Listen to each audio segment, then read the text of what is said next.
I stood there, my phone pressed to my ear, waiting for a voice that never came. The sterile smell of the rehab room clung to me like the weight of the years, and outside, the world moved on without me. I'll call them. I'll call them tomorrow, I told myself, again and again. But when tomorrow came, no one answered.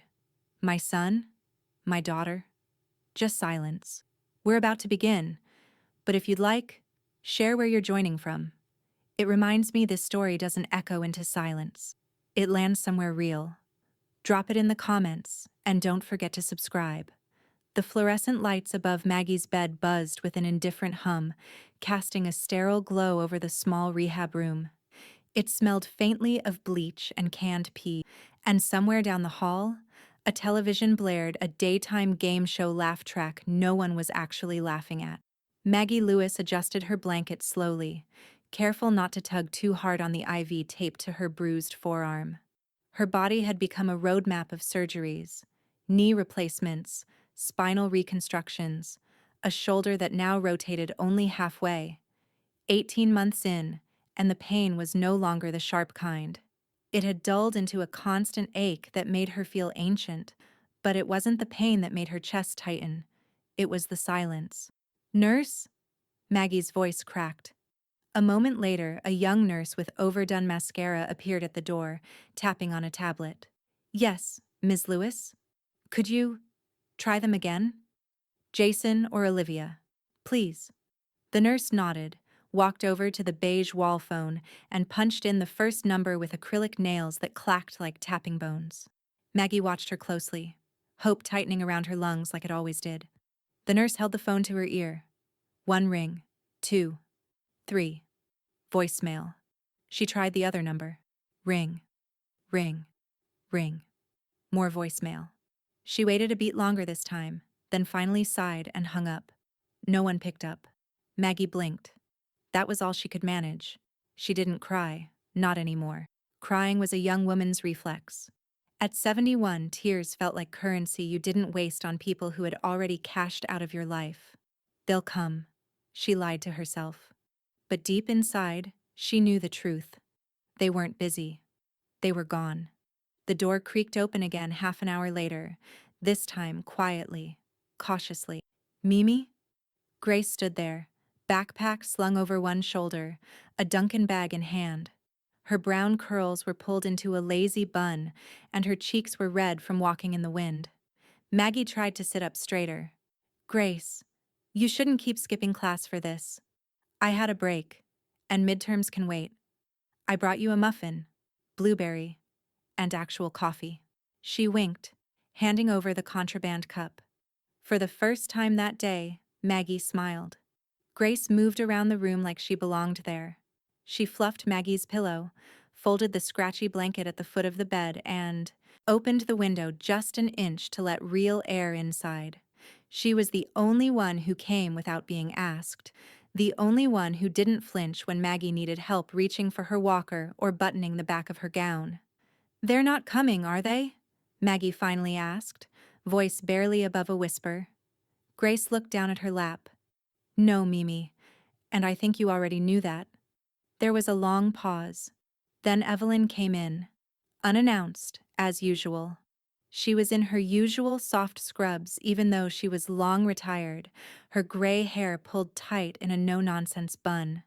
She looked at Maggie like only someone who's cleaned vomit off your sheets and read your vitals at 3 a.m. can. "They've made their decision," Evelyn said, placing her cane against the side table. "Now you make yours." Maggie's eyes wandered toward the thick leather binder on the table next to her. A weighty, worn thing stuffed with papers, account statements, and legal tabs. Her estate. Her legacy.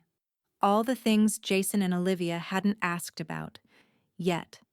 Evelyn leaned in, her voice low and precise. "Don't call them again. Let them be the ones to call you. If they ever do." The room went quiet again. Maggie reached slowly toward the binder, her fingers brushing the edge like it might burn her. She slid it closer, opened it halfway, then closed it again. "They think I'm old and weak," she said, mostly to herself. But I remember everything. Grace moved closer. What do you want to do, Mimi? Maggie stared straight ahead, through the window, at the dying tree outside. Autumn wind had stripped most of the leaves away, but one clung stubbornly to the branch, trembling but unfallen. They'll regret this, Maggie whispered. And then she pulled the binder fully onto her lap. The morning sun poured through the window like it had something to prove, trying to make the room feel warmer than it was. Maggie sat in her wheelchair, a shawl over her shoulders, staring at the blank wall across from her bed. No photos, no cards. Just chipped paint and a hairline crack near the ceiling. A wall that had watched her longer than her children had. 19 months. 7 surgeries. One hip that still clicked when she shifted too fast. Not once had Jason or Olivia brought flowers. Not even a gas station balloon. A knock on the door pulled her out of the thought. Grace peeked in, a large manila envelope in hand. From Evelyn, she said softly. She said you asked for these. Maggie wheeled herself back toward the bed, her joints resisting every inch. She took the envelope and laid it in her lap. Inside, bank statements, loan documents, deeds, receipts. She recognized her own shaky signature on the co-signed loan Jason begged her for in 2015. The condo paperwork Olivia mailed over, claiming it was just a formality for some tax break. She flipped through page after page, a decade of favors, 2 decades of silence. They needed, she muttered, and I gave. Grace sat beside her on the edge of the bed, watching. When Jason's second restaurant tanked, who covered the lease penalty? Maggie said quietly, not really asking. You did. When Olivia didn't get approved for that condo, who wired the down payment within an hour? You did. And who paid the lawyer when Jason was nearly sued for defaulting? You did. Maggie closed the folder, her hands trembling. Not from age this time, but from clarity. Grace spoke carefully. You raised them. They forgot. That's not your fault. Maggie looked at her granddaughter. So young, so sure, yet old enough to see through the performance of love her children had mastered. I didn't ask for repayment, Maggie said. But I didn't ask to be discarded either. There was a knock, firmer this time. Evelyn stepped in, her presence grounded as ever. You asked for the numbers, she said, glancing at the folder. How do they look? Ugly, Maggie said. But honest. Evelyn came closer, leaning on her cane. Then start thinking.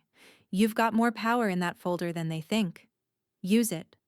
I'm not after revenge, Maggie said. Good, Evelyn replied, folding her arms. Because this isn't revenge. It's redirection. Maggie hesitated, then motioned toward the phone on the bedside table. Can you call Daniel Holt? Evelyn's eyebrows lifted. You sure? I want everything reviewed, Maggie said. The house, the investments, the will. All of it. Grace's face lit with something like cautious hope. You really want to go through with this? I let them use me, Maggie said, voice steady now. But they don't get to define what I leave behind. 15 minutes later, a sharply dressed man in a charcoal gray overcoat stepped through the doorway, carrying a leather briefcase and the scent of expensive cologne. His salt and pepper hair was combed cleanly, his steps precise. Mrs. Lewis, he greeted, removing his gloves. I came as fast as I could. Thank you, Daniel, Maggie said, gesturing to the chair beside her bed. We need to talk about the future. Daniel sat, opened his briefcase, and pulled out a legal pad. What kind of future are you imagining? Maggie glanced at Grace, then Evelyn, then back at Daniel. One they can't touch. The paper felt heavier than it looked. Maggie turned each page with a deliberate slowness, as if the weight of the years was stitched into the fibers. The folder Daniel had placed in front of her was thick with transactions, notarized letters, check images, and silence. So much silence. She didn't speak for several minutes. No one did. The only sound in the room was the gentle wheeze of the HVAC and the occasional scratch of Daniel's pen as he took notes on a yellow legal pad. Grace sat across from her grandmother, watching each movement like it was part of a ritual. Evelyn stood near the window, arms folded, her face drawn tight with restraint. Maggie's eyes rested on a page dated May 2015. A personal check. Her check, made out for $25,000 to Jason Lewis. In the memo line, written in her own hopeful script, were the words, "Bridge loan, short term." She exhaled slowly, the memory thick and bitter. "I remember when he asked for this," she murmured. "Said the restaurant had one bad quarter. Promised he'd pay it all back by Christmas." She turned the page. More payments. An $8,000 wire marked equipment lease, another $14,000 for back taxes. Then a printed email, hastily folded from Jason, full of vague reassurances and future promises that had never arrived. "He called it temporary," she said quietly, as if confessing to a crime. Grace leaned forward, her voice tight. "He lied." There was no anger in Maggie's face, just something slower, deeper. A fatigue that didn't come from surgeries or aging. It was the heaviness of knowing she had been forgotten deliberately, not accidentally. She flipped again, this time to Olivia's section. The condo down payment had come through a cashier's check. $60,000 drawn from Maggie's retirement account rushed through at Olivia's insistence. "It's only to speed things up," Olivia had said over speakerphone, laughing. "You'll be on the deed, Mom." "Of course." But the deed tucked into the folder told a different story. Sole ownership. Olivia's signature. No cosigner. No trace of Maggie except the money that had vanished into polished marble floors and imported furniture. Maggie set the folder down on her lap, her hands resting on top of it. "She said she needed help to get through closing. I didn't ask for ownership. I didn't even ask for interest." Her voice wavered slightly. "But she promised." Grace blinked, hard, and looked away. "They used you," she said, the words sharp and deliberate now. "And they never looked back." Maggie didn't answer right away. Her gaze had gone distant, as if retracing the hundreds of calls, the birthday cards she mailed without replies, the holiday dinners where her plate sat untouched, waiting for guests who never came. Evelyn finally stepped closer, her cane tapping softly against the vinyl floor. She looked down at Maggie, her voice quiet but clear. "They took what they wanted. And now, they think they've moved on. But you're still here." "I gave them everything," Maggie said, more to herself than anyone else. "I thought, that's what a mother is supposed to do. Be there. Always." Daniel looked up from his notes and gently closed the folder in front of him. "You still can be," he said. "But not for them." Maggie looked up. "I can restructure everything," Daniel continued. "Move your estate into an irrevocable trust. No loopholes, no surprises. You can name Grace as the sole beneficiary. The house, the investments, every account. Your wishes will be protected. They can't contest it without risking exposure." Maggie considered this, her brow furrowing. "They'd fight it." Daniel nodded. "They'll try. But everything in this folder? It's leverage, evidence of financial exploitation, failure of duty, abandonment during a medical crisis. If it goes to court, they lose more than the money. They lose their reputation." Evelyn nodded in approval. "This isn't revenge, Maggie. It's a firewall." Grace didn't say anything, but her fingers slowly reached for Maggie's hand. When Maggie looked down, she saw how tightly Grace was holding on, not for control, but in solidarity. Maggie took a deep breath. "They left me in a hospital bed like I was already gone." She picked up Daniel's pen. "I'll leave them with nothing." She signed her name with careful grace, the letters steady despite the tremor in her hand. Daniel gathered the documents, his tone suddenly all business. "I'll move on this immediately. The trust goes live next week." Grace stood to walk Daniel out, but he paused at the door, his expression shifting as he checked his phone. "There's something you should know," he said, looking directly at Maggie. "Your name was just removed from one of Olivia's investment accounts." Maggie's face didn't change, but the line of her jaw tightened. "She's already moving," Daniel said. "So now we move faster." The flowers were fake. Plastic stems, stiff and overly green, and a too-bright bouquet of silk lilies Maggie knew had come from the hospital gift shop downstairs. She could smell the artificiality of the gesture before they even stepped fully into the room. Jason entered first, dressed in a sport coat 2 sizes too tight, as if he'd gained more weight than he wanted to admit. His hair was styled too carefully, his cologne strong enough to announce him 10 feet in advance. Olivia trailed behind, face airbrushed with makeup, her designer sunglasses perched on top of her head despite the fluorescent light. Her heels clicked loudly across the linoleum floor, echoing like accusations. "Mama," Jason said softly, performing sorrow. "You look, well, you look like you've been through it." Maggie didn't smile. She adjusted the blanket across her lap and folded her hands neatly over her stomach. "I have." Jason bent forward stiffly and placed the bouquet on the rolling tray near her water pitcher. Olivia leaned down as well, brushing a too light kiss against Maggie's temple. "I can't believe it's been so long," Olivia murmured. "Everything just got so busy." Maggie studied her daughter's manicured hands and polished teeth. She thought of the trust papers, already filed, of her name stripped from accounts behind her back. "I know," Maggie said calmly. "I noticed." Jason gave a dry chuckle, clearly hoping to reset the tone. "We should have come sooner. That's on us." He dragged the visitor chair closer to the bed and sat down with a practiced sigh. "But what matters is, we're here now." From the far corner, Grace sat quietly, her phone resting in her lap, angled just slightly upward. Camera app open, recording. Olivia perched delicately on the window ledge, crossing her legs. "We've been talking, the two of us," she began, "and we think it's time you came home. With us. No more of these places." "This place is fine," Maggie replied, her voice level. "They got me walking again." Jason raised a hand. Sure, but come on, Ma. These facilities, they're draining. Not just for you. For everyone. Insurance only covers so much. And you shouldn't have to worry about all that. Not anymore." Maggie's fingers twitched slightly against the blanket. She looked at him the way one might look at a man who'd walked into the wrong funeral. "So what are you offering exactly?" she asked. Jason leaned forward, voice softening. "You'll move in with me. I've already cleared out the guest room. We'll hire someone to help around the house. I'll take care of the bills." Maggie turned to Olivia. Olivia nodded smoothly.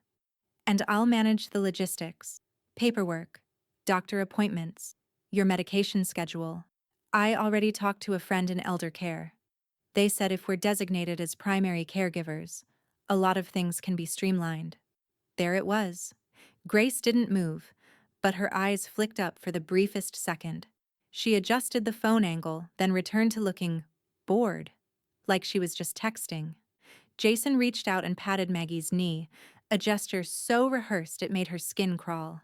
"It's the least we can do. After everything you've given us." Maggie tilted her head. "Everything I've given you," she repeated. "Exactly," Olivia said, smiling wide as if Maggie had just validated them. "You shouldn't be carrying all of this alone anymore. We're ready to take over." Behind them, Evelyn stood in the doorway. She'd been quiet until now, unnoticed by either of them. She leaned against the frame, cane resting lightly against the wall, her eyes razor-sharp. She didn't interrupt, just gave a small, tight smile and murmured, barely audible, "They smell inheritance." Maggie heard it. Grace did too. But neither said a word.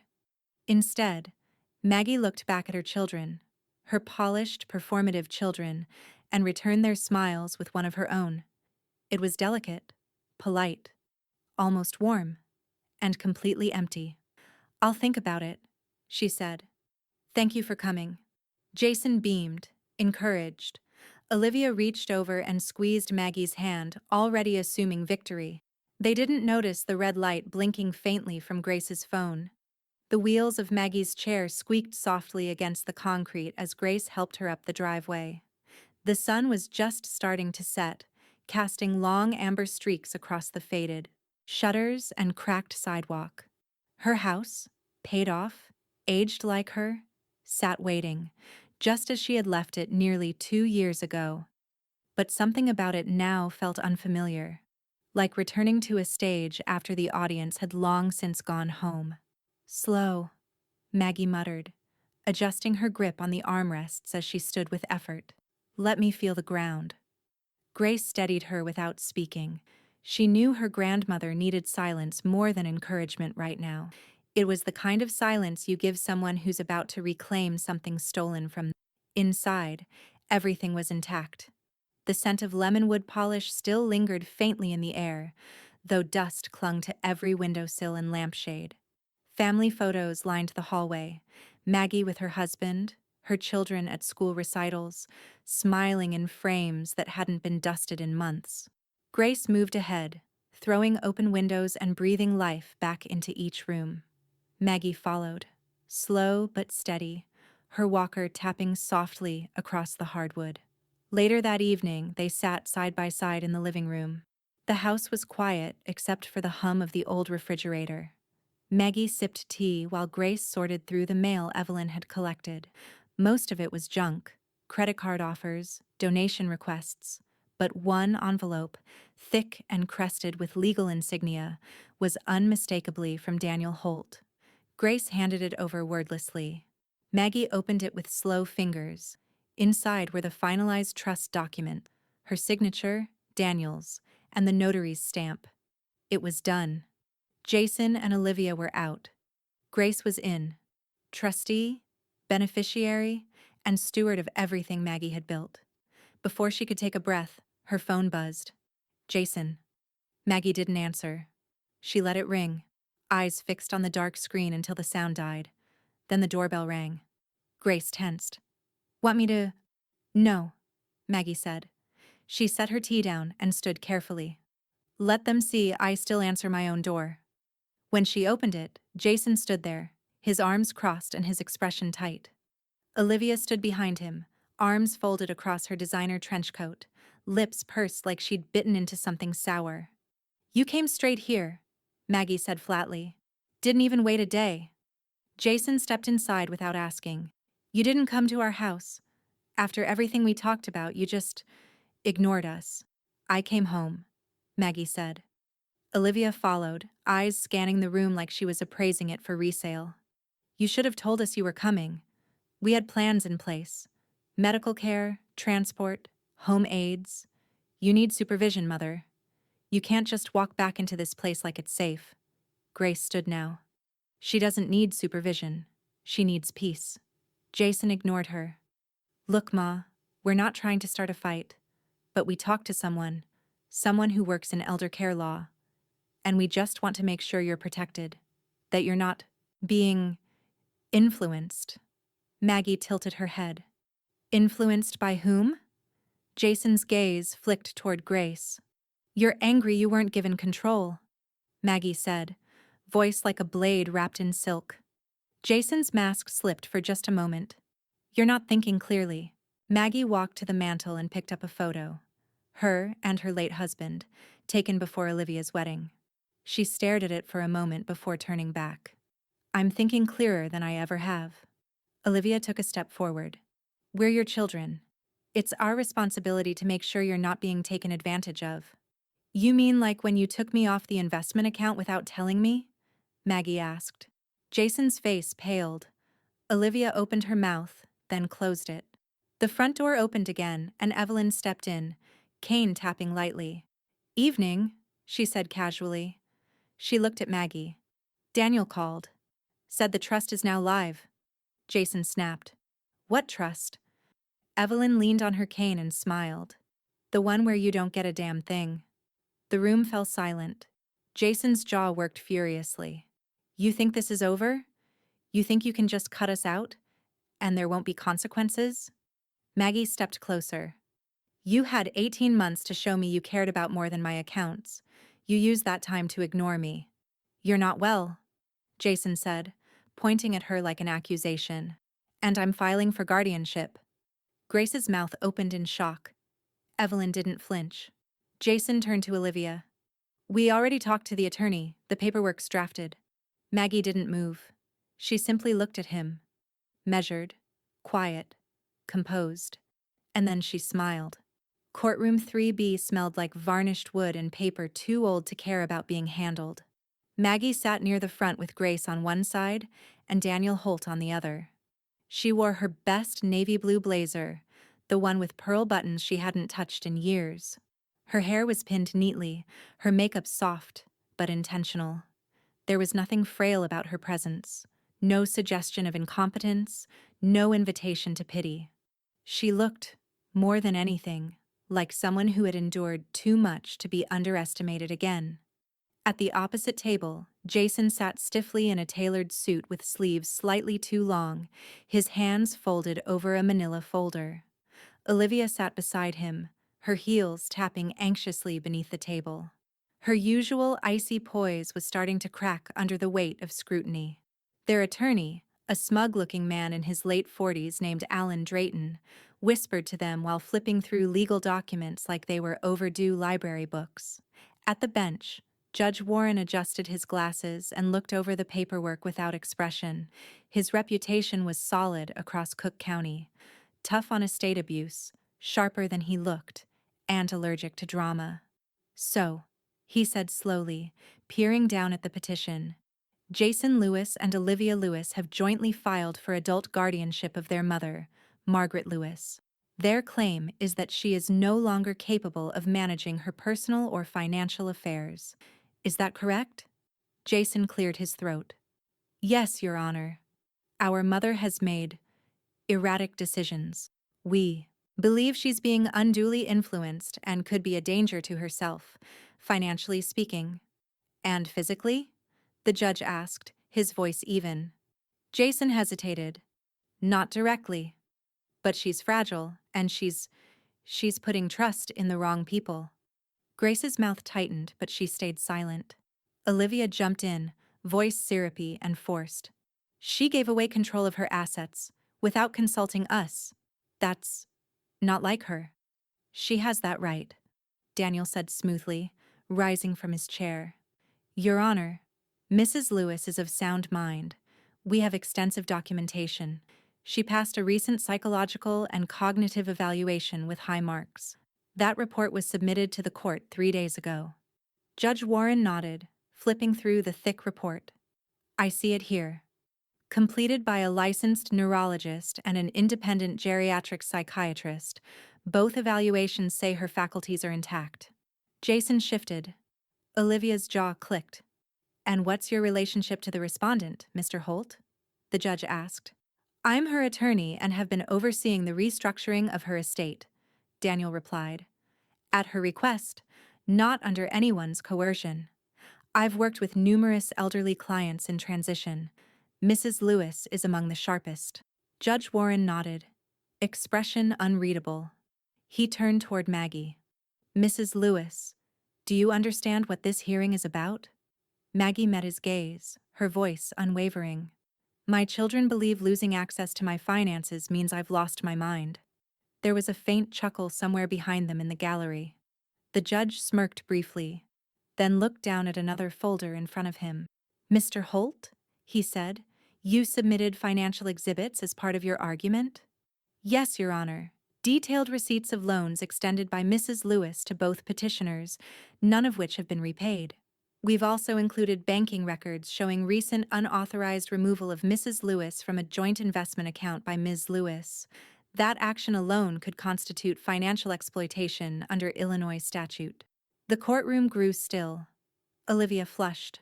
Jason glanced at her, furious. Judge Warren leaned back in his chair. "So, Mrs. Lewis gave them money for years. Then, after 18 months in a rehab facility with no visits from her children, she decides to revise her estate. And now they're concerned for her well-being." Jason stood, eyes flashing. "We're trying to protect her." "From herself?" the judge asked. Jason faltered. Grace finally spoke. She stood and addressed the bench with her hands folded in front of her. "Your Honor, I've visited my grandmother almost every day for the past year. I've watched her recover from surgeries, navigate rehab, and manage her own medications, finances, and legal planning. She knows exactly what she's doing." Judge Warren nodded again. It certainly appears that way. He looked over the courtroom one more time, pausing on Jason, then Olivia, then Maggie. I'm denying the petition for guardianship, he said, and I'm referring this file to the Adult Protective Services Unit for further review of potential financial misconduct. This court is not a tool for regaining access to someone else's money. Jason slumped back in his chair. Olivia stared straight ahead, unmoving. Maggie closed her eyes, just for a second, letting the moment settle. Jason read the letter 3 times, but the words didn't change. Demand for repayment. Amount due. $47,812.83. Please remit within 15 days to avoid civil litigation. Daniel Holt's letterhead sat crisp and cold at the top. The font was clean, clinical. There was no warmth, no warning, just consequence. Jason crumpled the envelope in his fist and threw it across the kitchen. It bounced off the side of the fridge and landed near an unopened box of his second failed attempt at a franchise spice blend business. Unbelievable, he muttered, pacing between the counter and the island. She's really doing this. In the living room, Olivia sat rigid on the couch, holding her own envelope. Her letter wasn't about repayment, it was worse. Notice of lien enforcement.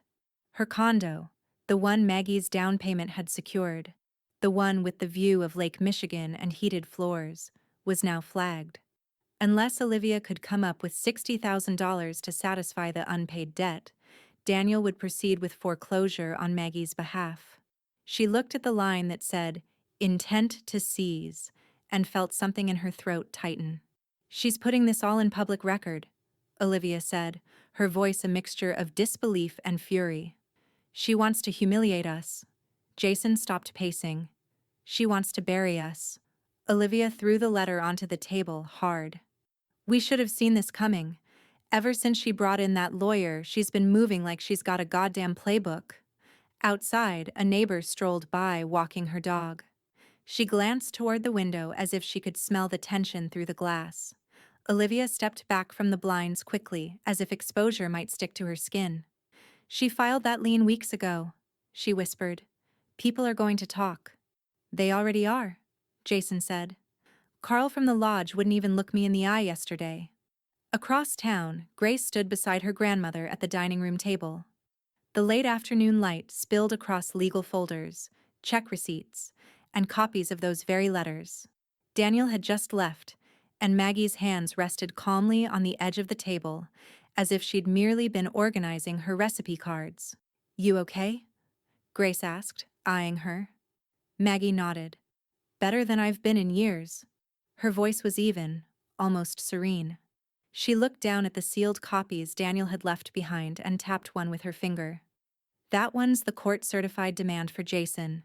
This," she said, lifting another folder, "is the lien order for Olivia's condo."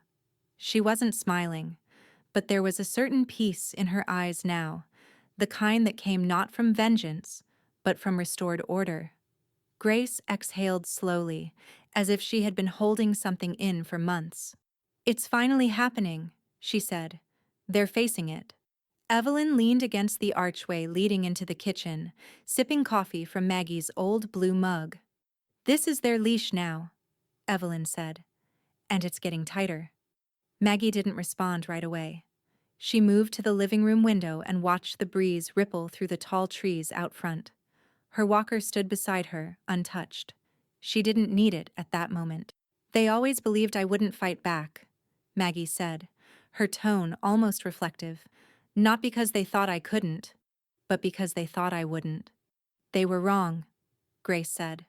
From the window, Maggie could see Mrs. Feldman across the street pretending to water her plants while sneaking a glance toward their house. "Words getting around," she murmured. Evelyn chuckled into her mug. "Let it."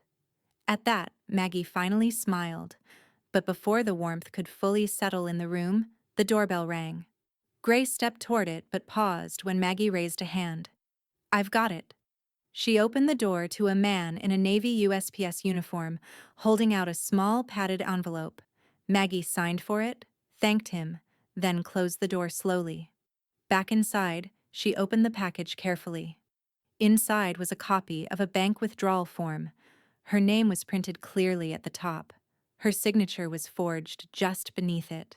The smear campaign began not with a bang, but with a Facebook post.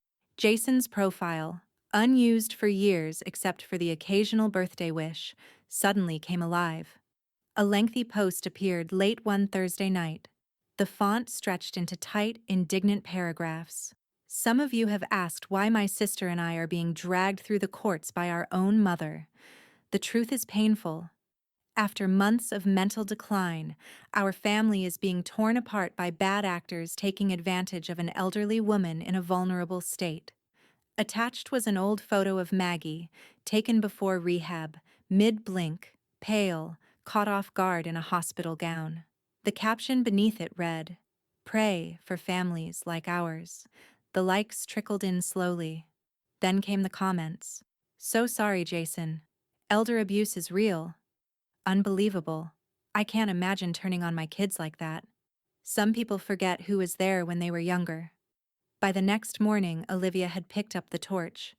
At her church's women's circle, where prayer was whispered more often as currency than comfort, she sat with her palms clasped dramatically on her lap. "We just want to help our mother," she told them, her voice trembling with practiced restraint. "But she's different now. She doesn't trust us. She's given everything over to this lawyer and that granddaughter. It's like we don't exist." They nodded, sympathetic. One of them touched her hand. Another offered to bring a casserole. Gossip, dressed as concern, began walking out with every woman who left the room. Back at Maggie's home, Grace was at the kitchen table scrolling through screenshots on her laptop. Her jaw tightened with every new post, every reshared version of the narrative Jason had spun. She opened a shared folder Daniel had compiled, one that held itemized ledgers, loan contracts, text message receipts, and legal filings with time-stamped entries. She clicked, "Export PDF." Then she opened her own Facebook account, one she rarely used. But today, it had a purpose. Her caption was short, sharp, and clean. "If we're going public, let's use real records, not fiction." The images followed. Jason's co-signed loans, Olivia's wire transfers, the lien enforcement document, and side-by-side comparisons of Maggie's actual signature next to the forged one. It didn't take long. Within hours, the comments section on Jason's post split in half. Some quietly deleted their likes. Others began asking questions. One woman even replied with a zoomed-in shot of Maggie's forged signature and the caption, "Y'all sure you want to keep lying with receipts like this floating around?" Jason called Olivia in a panic. "She posted the damn bank documents," he hissed. "Actual PDFs with timestamps, and the post's gone viral." Olivia was at the salon when he called. She stood from the chair mid-highlight, phone pressed to her ear, whispering through clenched teeth. "Why didn't you tell me she had the receipts? I didn't know she did. I thought Holt only filed liens. I didn't think he'd give her access to all of it." "Well, he did," Olivia said, yanking her purse off the counter. "And now we look like con artists." By the time Jason hung up, Daniel Holt had already filed a defamation suit on Maggie's behalf. The complaint was sharp, precise, and brutally direct. Publicly published falsehoods designed to discredit and manipulate an ongoing legal situation. The suit requested a formal retraction and damages. But Maggie said nothing about it to anyone outside the house. Instead, she spent the afternoon in her study, a yellow notepad balanced on her lap, her fingers slowly tapping the end of a pen. She wasn't angry, at least not in the way Jason and Olivia assumed. Her fury had calcified into strategy. This wasn't a fight of rage anymore. It was a fight of paper. Paper told the truth, and the truth was on her side. "Do you think it'll stop them?" Grace asked from the doorway. Maggie looked up, calm. "Number, but it'll slow them down." From the kitchen, Evelyn chuckled. "They dug their own hole.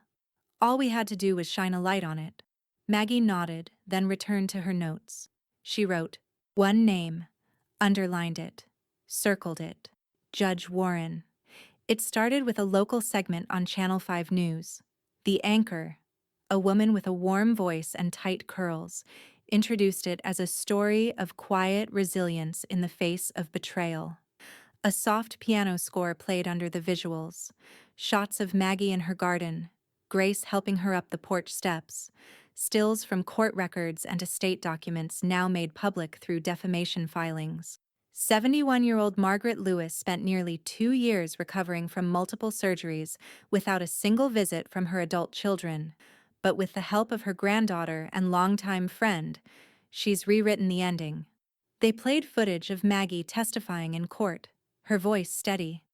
Then came a photo. Maggie at her dining table, pen in hand, trust documents laid out before her like armor. Grace's post had caught fire days before. But this was different.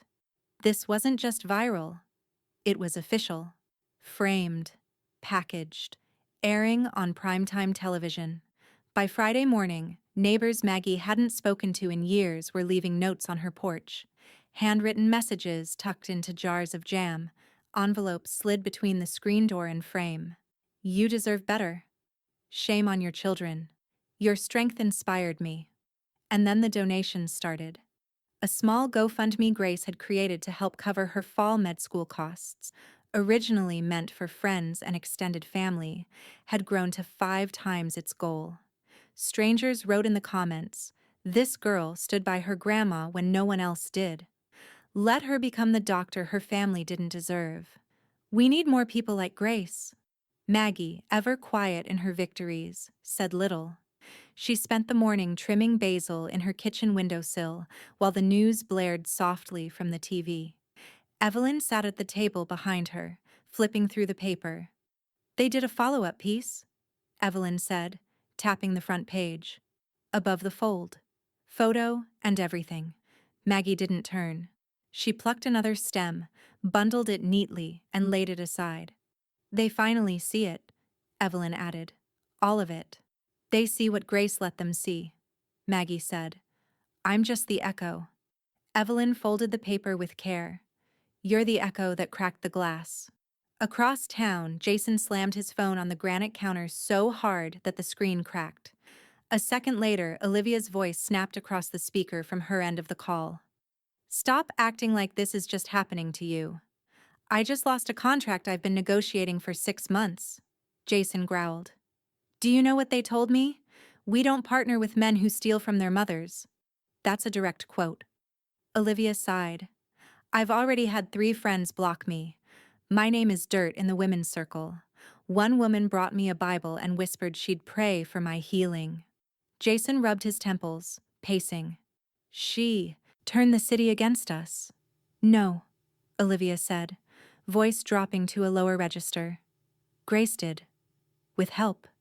And I want to know who gave them access to that withdrawal form. That wasn't in the standard file." Jason stopped pacing. "You forged it, Liv."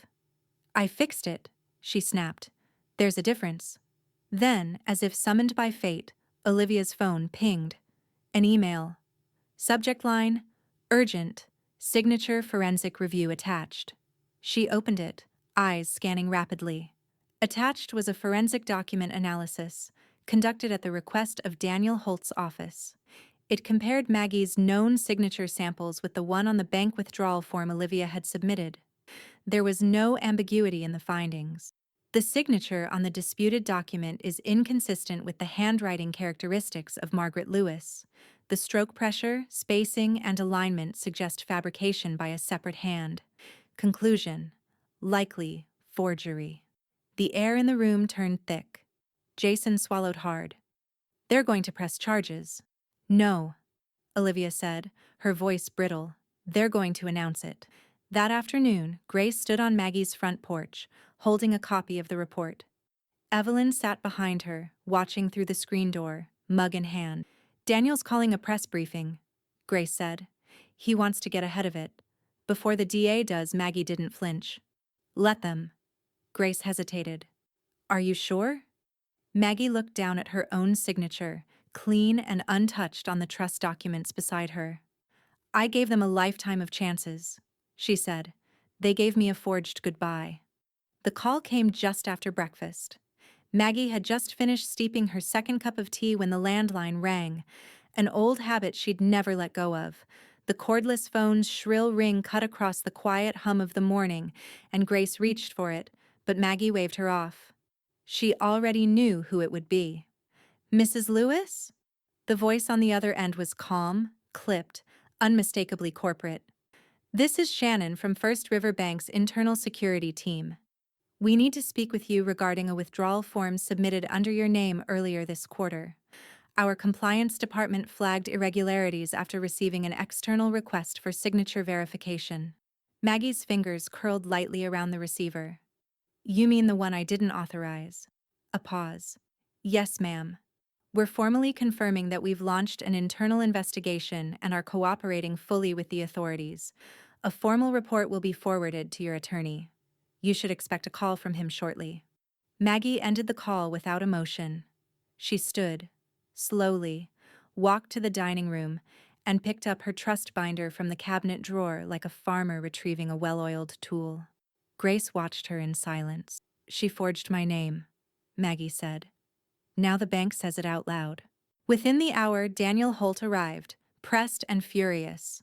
The moment he stepped through the door, his voice lost its usual cool composure. "She crossed the final line." He placed a sleek black folder on the table and opened it with surgical precision. "This is the filing for bank fraud and felony forgery. Olivia Lewis used falsified documentation to withdraw over $14,000 from an account you were removed from without notice. That's not just civil theft, Maggie. It's criminal." Maggie didn't blink. "Do it."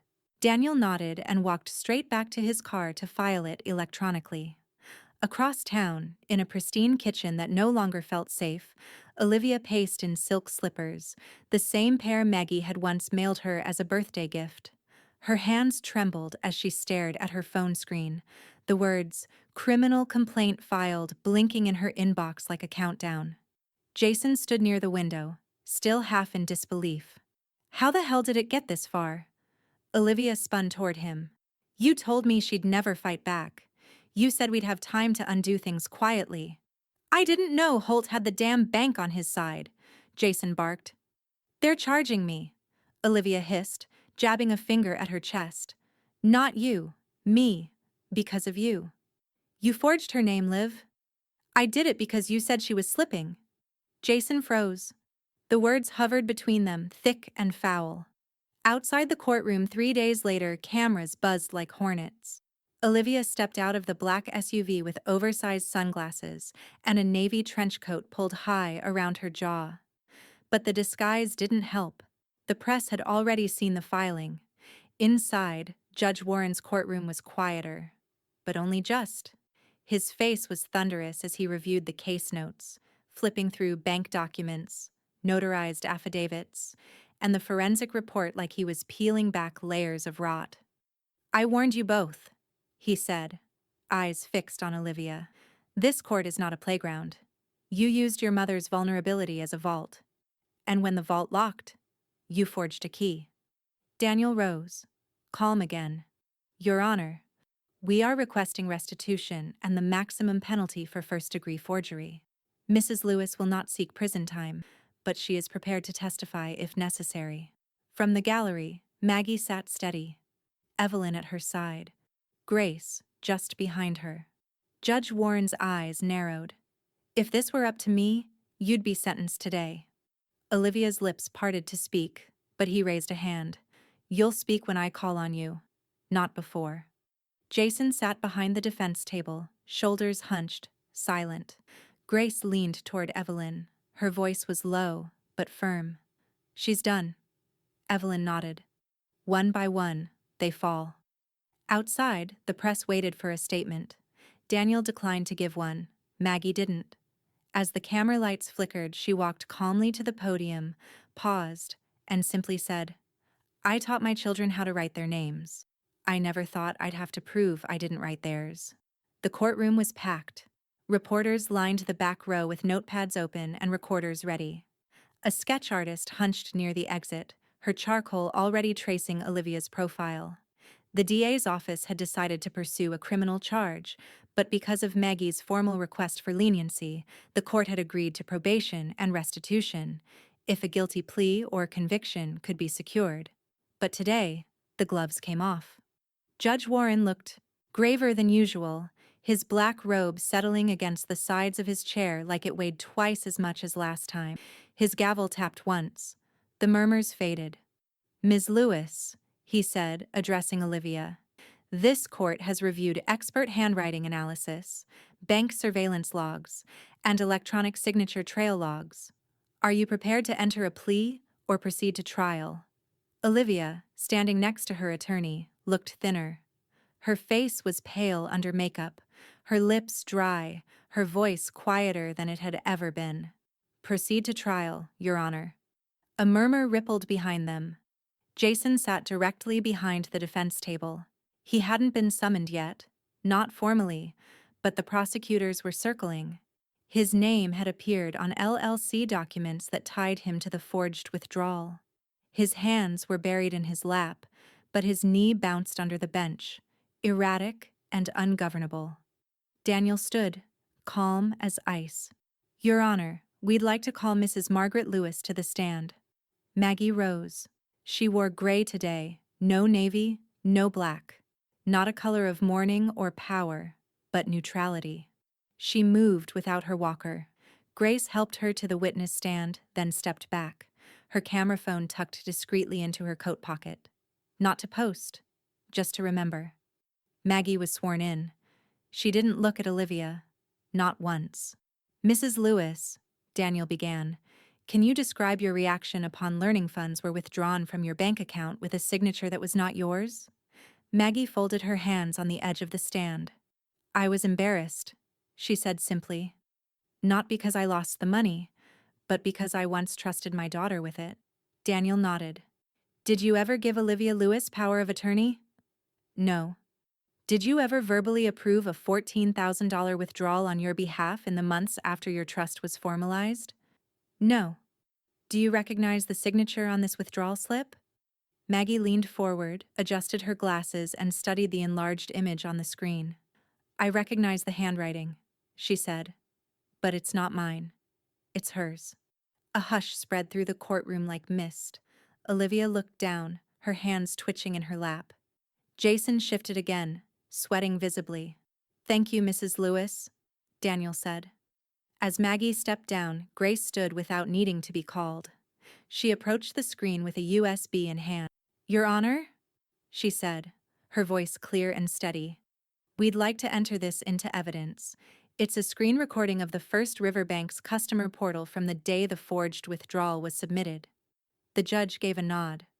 Daniel connected the flash drive. A video played.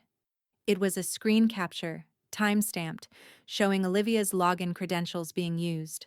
Then, the forged withdrawal request. Then, the uploaded file with the fake signature. Then, chillingly, a brief camera feed snapshot from the security step, showing Olivia at her home office. "Jesus," someone in the back whispered. The prosecutor leaned forward, expression sharpened. Judge Warren's gaze turned to Olivia. "Do you still wish to proceed with trial, Ms. Lewis?" Her lawyer whispered something in her ear, rapid and urgent. Olivia stared straight ahead. "I withdraw my plea," she said softly. "Guilty." The courtroom stayed silent. The judge nodded. "So ordered. Olivia Lewis, this court finds you guilty of felony forgery. You will be sentenced to 2 years probation, full restitution to the victim, and monitored financial oversight for the term of probation. Violation of these terms will trigger automatic felony penalties." He paused. "You may thank your mother for her restraint." Grace exhaled. Evelyn murmured a soft, "One more down." But Jason didn't move. He sat frozen, color draining from his face, as the prosecution rose again. "Your Honor," the ADA said, "we request permission to open discovery on an LLC registered under Jason Lewis's name, one linked to a fraudulent line of credit using Mrs. Lewis's forged signature." Judge Warren turned. "Mr. Lewis, please step forward." The knock came at 8:13 a.m., just as Jason was pouring his first cup of coffee. 3 sharp raps on the front door. No doorbell, no pretense of courtesy. He looked through the peephole and saw 2 Cook County Sheriff deputies standing on the porch, badges visible, one with a clipboard, the other with a folded eviction notice in hand. He didn't open the door. Behind him, his wife Andrea appeared in her robe, sleep still in her eyes. "What's going on?" Jason didn't answer. He walked slowly to the living room window and peeked through the blinds. A white moving van idled at the curb. 2 uniformed movers leaned against it, sipping gas station coffee, waiting for the green light. The knock came again. Louder this time. Andrea pulled her robe tighter. "Jason, what the hell is this?" Jason opened the door halfway. "Mr. Lewis," one of the deputies said with polite exhaustion. "Per court order, you have 20 minutes to gather your essentials. After that, we begin a full inventory and property removal." Jason's jaw worked, but no sound came out. Andrea stepped forward. "There must be a mistake. This house was collateral for a business line of credit." The deputy cut in. "Filed under a fraudulent LLC. You were both named as co-residents. The lien was enforced last week. Notice was sent." Jason didn't remember opening that letter. The next 20 minutes felt like drowning in slow motion. Andrea ran from room to room, grabbing what she could. Clothes, a jewelry box, her makeup kit from the master bath. Their teenage son stood at the top of the stairs, arms crossed, refusing to move. Jason stayed still until the movers entered. Across the street, phones were already out. Mrs. Feldman filmed from her garden under the guise of watering her begonias. 2 kids on scooters stopped, mid-ride to watch. One of them whispered something and the other laughed. "Is that him?" one of the movers said under his breath. "The guy from the news?" Jason's face burned. They pulled the flat screen from the wall, carried boxes out in plastic tubs labeled "Evidence Hold." Removed artwork Andrea had picked out from a trip to Charleston. The entire house, so carefully curated to suggest wealth and permanence, now looked like a stage set mid-strike. At 9:02 a.m., a silver sedan rolled slowly past the cul-de-sac. Behind the wheel, Maggie watched without expression. She didn't slow. She didn't wave. She just observed. Quiet, composed, unblinking. Grace sat in the passenger seat, hands folded in her lap. Evelyn was in the back, her cane resting across her knees like a gavel waiting to fall. "They're filming," Grace said, glancing back toward the growing crowd of spectators on their porches. Evelyn leaned forward slightly.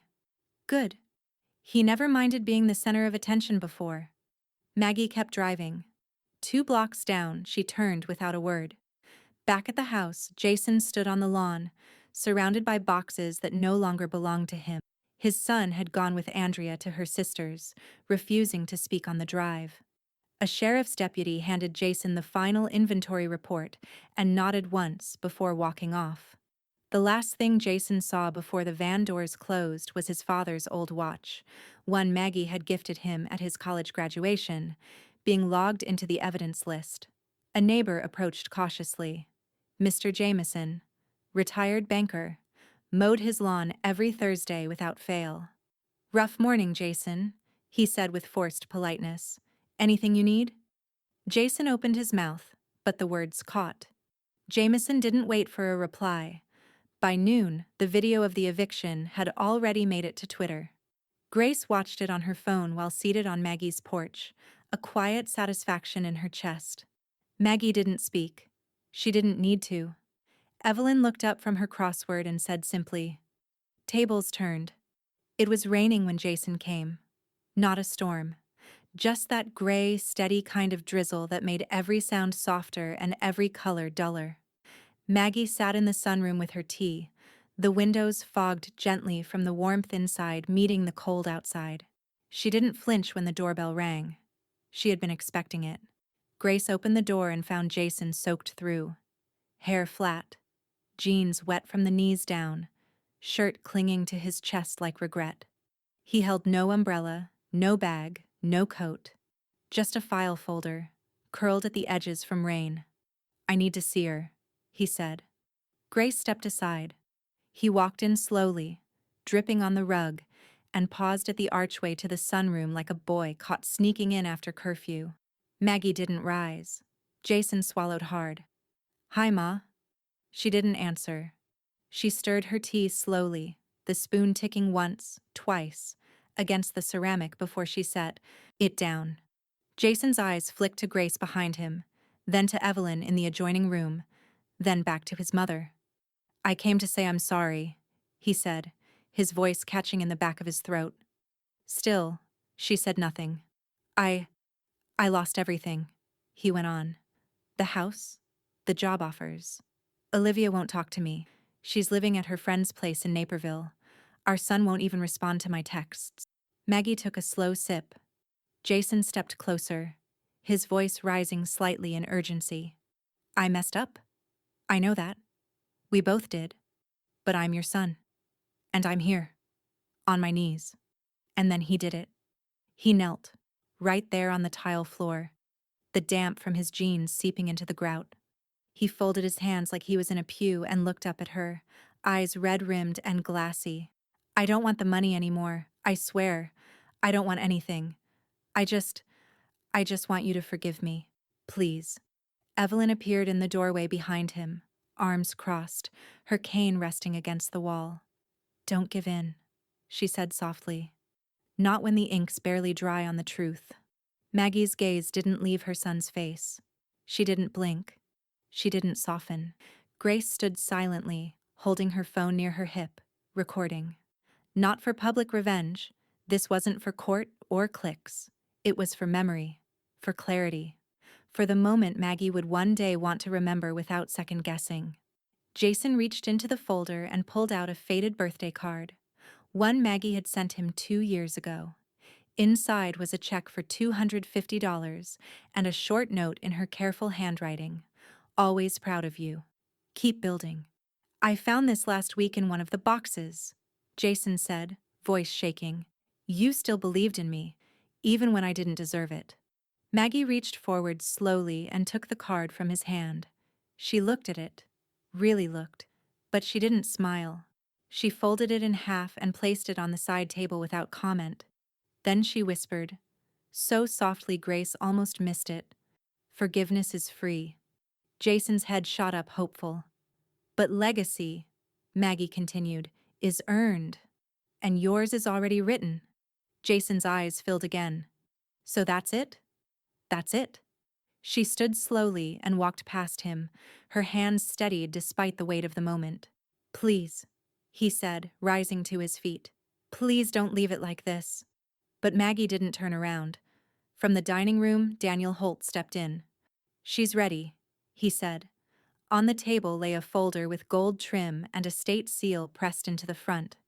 Maggie sat, flipped to the signature page and picked up the pen. "This is the final will?" Grace asked. Daniel nodded. "Irrevocable. Sole heir listed as Grace Elaine Lewis. Jason and Olivia are formally and permanently excluded. No contest clause applies." Maggie didn't hesitate. She signed.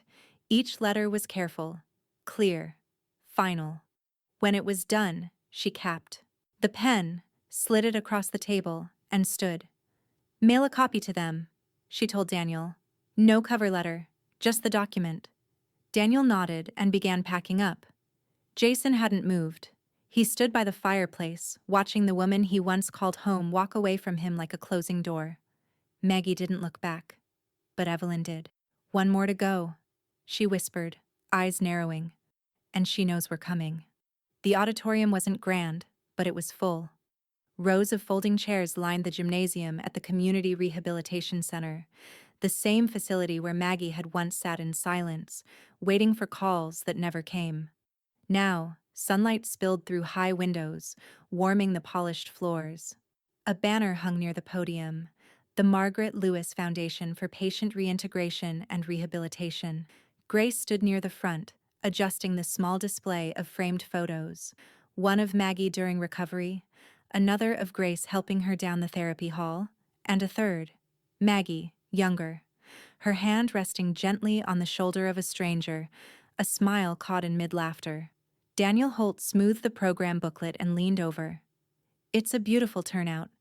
It's her, Grace said. They're here for her. Maggie sat quietly in the second row, wearing soft gray again. Her hair was pinned in place, her makeup light. Not for vanity, just dignity. Evelyn sat beside her, one hand resting gently on Maggie's arm. She looks like herself again, Evelyn murmured. She is herself again, Grace replied. A local anchor stepped up to the mic, adjusting the height with a clumsy squeak. Thank you all for joining us today to celebrate the launch of the Margaret Lewis Foundation, a scholarship dedicated to supporting patients who complete long-term rehab programs but need support transitioning home, something Mrs. Lewis knows all too well. There was a polite round of applause. But more than that, the anchor continued, this foundation honors what it means to heal in public, to endure pain with grace, to protect one's dignity, and to remind us that strength is sometimes quieter than we expect.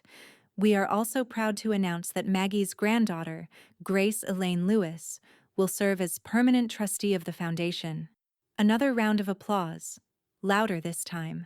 Grace blushed but stood. She approached the mic with a calm, unpracticed humility. My grandmother's story is personal, but it's also familiar. Too many people recover physically and then struggle emotionally, financially, socially. This fund isn't just about money, it's about continuity. It's about refusing to let someone be forgotten just because they're no longer sick enough to be checked on. She glanced at Maggie.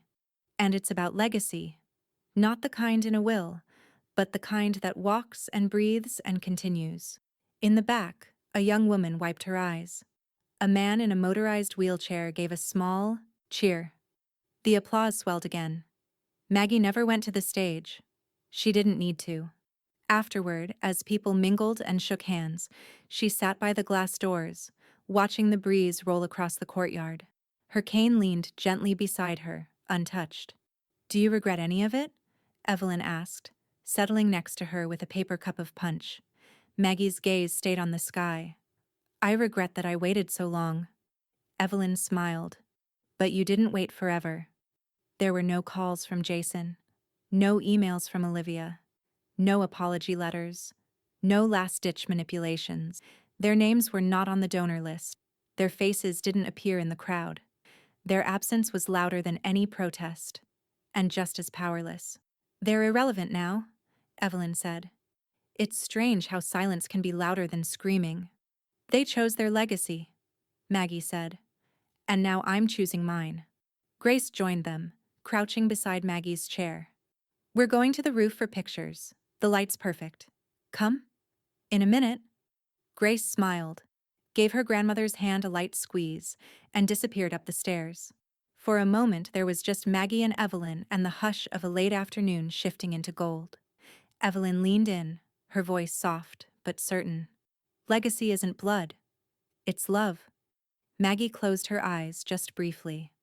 And for the first time in years, she felt the weight slide from her shoulders, not ripped away in fury, but gently released by peace.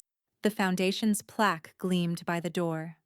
The donation box overflowed. Names were already being added to the first scholarship roster. And in the guest book at the back, scrawled in large, careful letters by a young girl whose brother was still in rehab, were the words, "One day, I'll help someone like you did." The table was small, round, and set for 3. No silver chargers, no folded napkins and wine glasses, just linen placemats, polished forks, a roast chicken still steaming in its dish, and a bottle of wine Grace had brought that no one planned to finish. The smell of thyme and garlic filled the air, mixing with the soft clink of glass and the low hum of Billie Holiday playing on Maggie's old stereo. Laughter bounced off the walls like it had permission again. Evelyn sat at the head of the table, slicing into a warm baguette with exaggerated precision. You know, she said, voice sly, this might be the first dinner I've had in years where no one's pretending to like each other. Grace grinned. We could argue about the wine if you miss the tension. Maggie chuckled. Not her usual small laugh, but something deeper, like a bell rung quietly after a long silence. "Let's just eat." They did. Plates filled and emptied. Second helpings were offered without guilt. No one checked their phones. No one asked what time it was. And through it all, Maggie watched them. These two women who had become her shelter, her sword, her second wind. Later, as dessert cooled on the windowsill and the dishes dried in the rack, they migrated to the living room. The fireplace flickered gently. The old house creaked under the shift of evening, but it didn't feel fragile anymore. It felt lived in, held together not by obligation, but choice. Grace sat cross-legged on the couch, an afghan draped over her knees. She held a mug of peppermint tea like it meant something more than warmth. "You know," she said, looking at Maggie, "you gave me more than inheritance. You gave me strength." Maggie tilted her head. "I didn't give it. You found it." Grace shook her head. "Not on my own. Not in this family." Evelyn snorted softly from her rocking chair. "Damn right." The flicker of candlelight danced across the mantel, illuminating the glass frame that now held a copy of Maggie's signed will. It sat beneath a small brass statue of a lioness, one Grace had bought her after the trial. Maggie leaned back in her armchair, her body tired but her spirit startlingly light.